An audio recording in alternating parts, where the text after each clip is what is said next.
Hello everybody and welcome back to my channel, and if it's your first time here, well, welcome.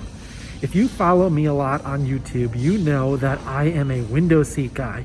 I do not like to recline my seat. I do not like to close my eyes.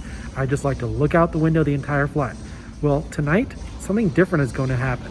I need to get to Cincinnati, Ohio from Seattle, Washington, where I am now, and I'm going to take a red eye. That means that I need to sleep on the flight. How am I going to do this? Let's see. I'm at the Sky Club here at the Seattle-Tacoma International Airport, and I'm going to try to do as much as I can to try to fall asleep. So I'm going to go to the buffet and eat. I was really impressed with the selection of food. It was evening, and it was time for a late dinner, and the selection of food was vast. There were many different options, and I tried to take advantage of as much as I could. After all, the food is unlimited in the Sky Club. I decided to go with one of my favorites, steak with chimichurri sauce.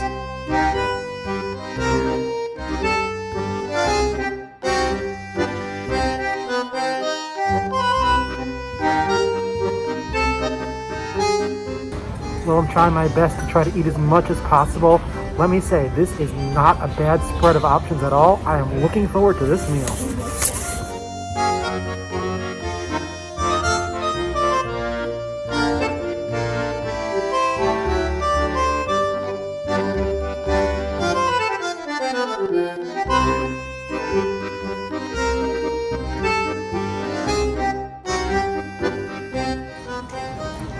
That is really tasty.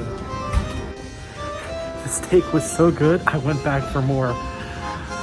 I am trying very hard to try to fall asleep on this flight. Let's see what happens.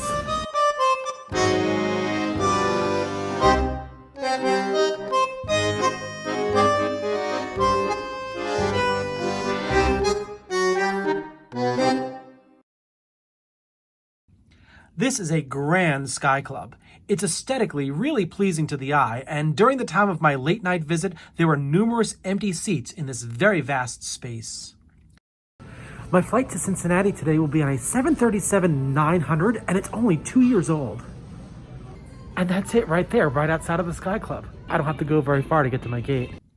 I went to the upper level, hoping that I'd get tired of climbing the stairs. That did not work, so maybe jogging in place for the next few minutes will help bring on the Z's for my flight, or maybe not.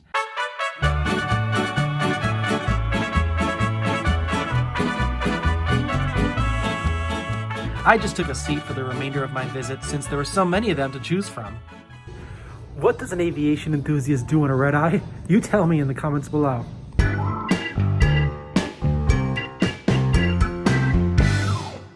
Alright, well, it's time to leave the Sky Club and head on over to my gate. I booked myself in the very first row today. I also figured that if I do need to use the restroom during the flight, it'll be easy to get out of my seat if I need to go over the passenger that's next to me. Here's my 737-900. I actually had a better view of it from the Sky Club.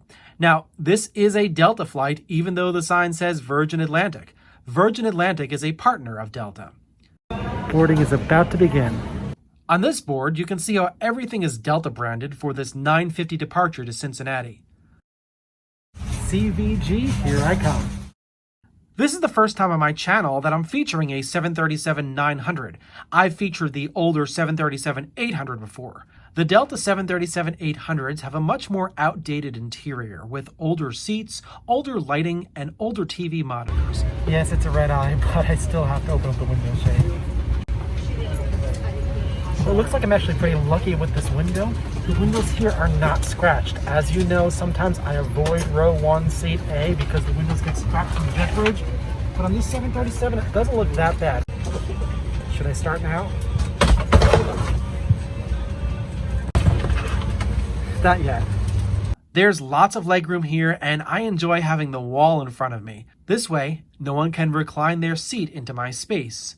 This is a red eye, so I'll likely recline my seat. I hope the people behind me do so too, so I don't take up their space. We're waiting for the main cabin passengers to board as I close my eyes to see what it's like on the 737-900 with my eyes closed. It's odd. While these seats are nice and better than the seats in the back, I don't know why an aircraft with lie-flat seats isn't being used on an overnight flight. I've flown on several lie-flat seats this year, and they were all on day flights where sleep was not necessary. Boarding is halfway done, and the seat next to me is empty. I hope it stays that way. That's not going to happen. I just checked the Delta app. Someone's going to take it. Boarding is now complete, and from the two windows that I have, there's a nice view of the Sky Club that I just left and a view of the completely empty jet bridge.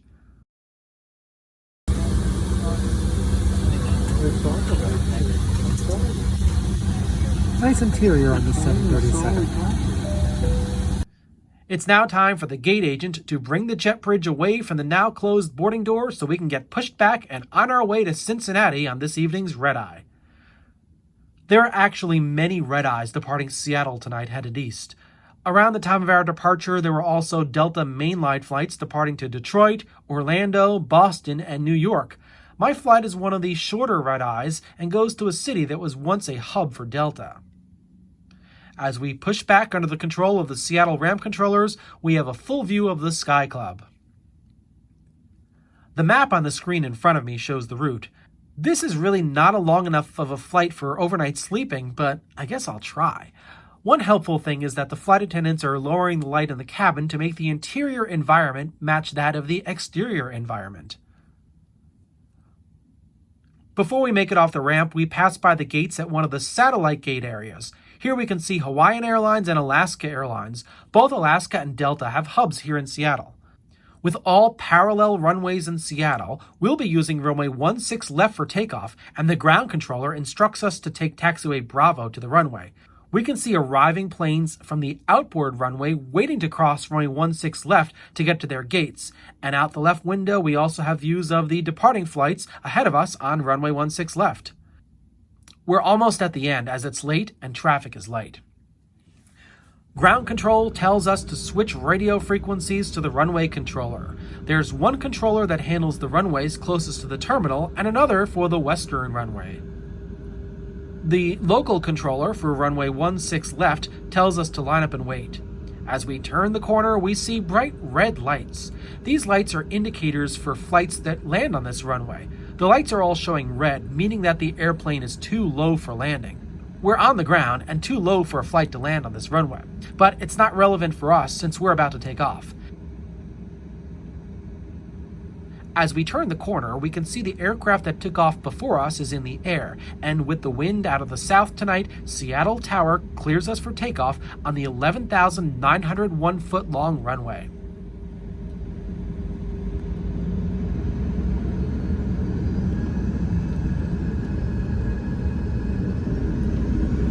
As we accelerate for takeoff, we see just a few aircraft that taxied out behind us as they get ready for takeoff. We're on the north side of the airport, and most of the buildings that you see here are cargo buildings. Seattle Airport has a decent-sized cargo operation. We're now passing by the Air Traffic Control Tower. This is where the controller who issued us takeoff clearance is located.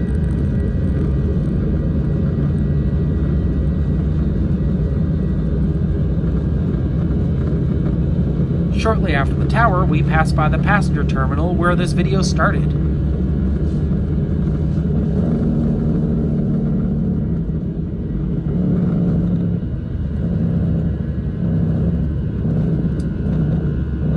We are now airborne and heading in a southerly direction and are asked to switch radio frequencies to the Seattle Departure Controller, and we are assigned altitudes to climb to reach our cruising altitude.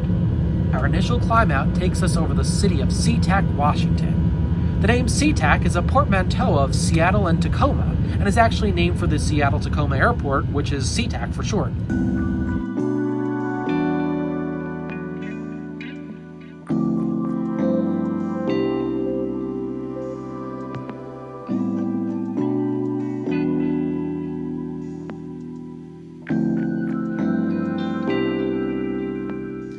Now, Cincinnati is located to the southeast of where we are, so we start a left-hand turn to get in that general direction. We're actually going to head slightly northeast before we turn back around to the southeast. It's a nice night below the clouds, but in a few moments we're going to head into the clouds, so I'm trying to get some sleep. It's just a little after 10 p.m. on the West Coast and 1 a.m. in the time zone of my destination. So I try. I recline my seat and close my eyes, but I can't do it because I just happened to look out the window and the first big city came into sight, Spokane, Washington. So of course I had to take a look down at the Lilac City. My eyes are looking for the airport, which is located southwest of the city. Don't forget to check out the videos on my channel which feature the Spokane airport. Alright, I need to sleep. Let me try.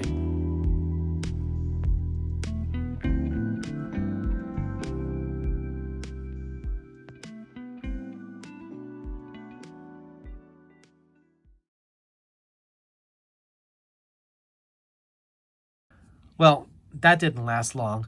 Over South Dakota, I opened up my eyes and looked out the window. There really wasn't much to see.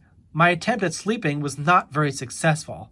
The next time I looked out, we were over Indianapolis, Indiana, but all I could see was a little bit of light illuminating the clouds, and just past that point, it was time to start on down to Cincinnati. We're going to fly an arrival procedure called the Seagram 5 arrival, which starts to the northeast of Cincinnati. As the captain talks to the approach controller, the flight attendants change the mood lighting to sunrise mode. However, outside it was really dark out, and most of the descent was in the clouds and rain. Today we're making an approach to runway 18 left, and the weather is rainy, and we're following the instrument landing system to the runway. We contacted the control tower for landing clearance, and we broke out of the low cloud cover over the Ohio River on short final. Our gear is down, our flaps are set, and we are all cleared to land. Traffic is very light, and there are no airspace conflicts around us.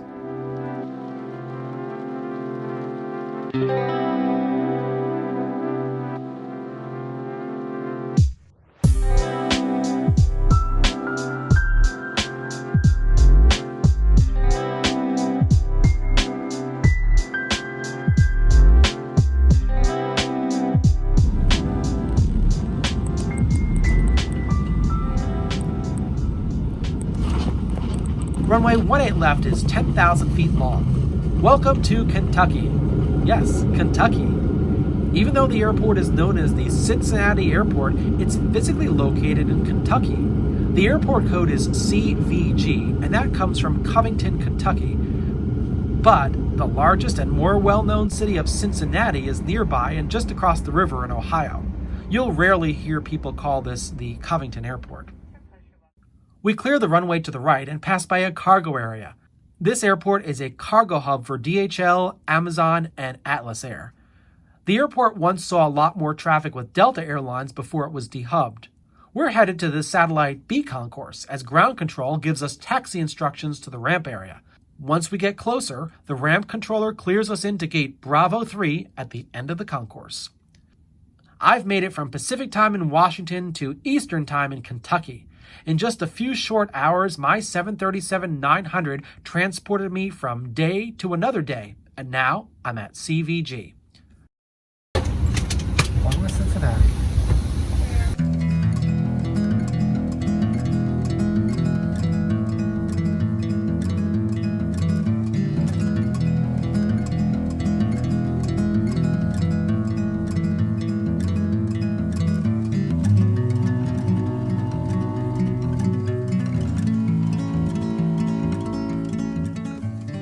Good morning from Cincinnati. Did I sleep? Not really. It's kind of difficult to sleep on a flight like that. The airport is really quiet at this time in the morning. It was an interesting night, and I'm now in an interesting airport. There are some really unique exhibits on display here, like these dinosaurs from the Cincinnati Museum Center, and I did some robot chasing. There are just more things to keep me awake despite having hardly slept throughout the night. I'm headed to the Sky Club for a quick breakfast. I hope you enjoyed my video. It was a different kind of video, a different kind of flight. Thanks so much for watching. If you haven't subscribed, please consider subscribing by clicking on the subscribe button below. And if you are a subscriber, thank you so much. So much more to come. Thanks, everybody.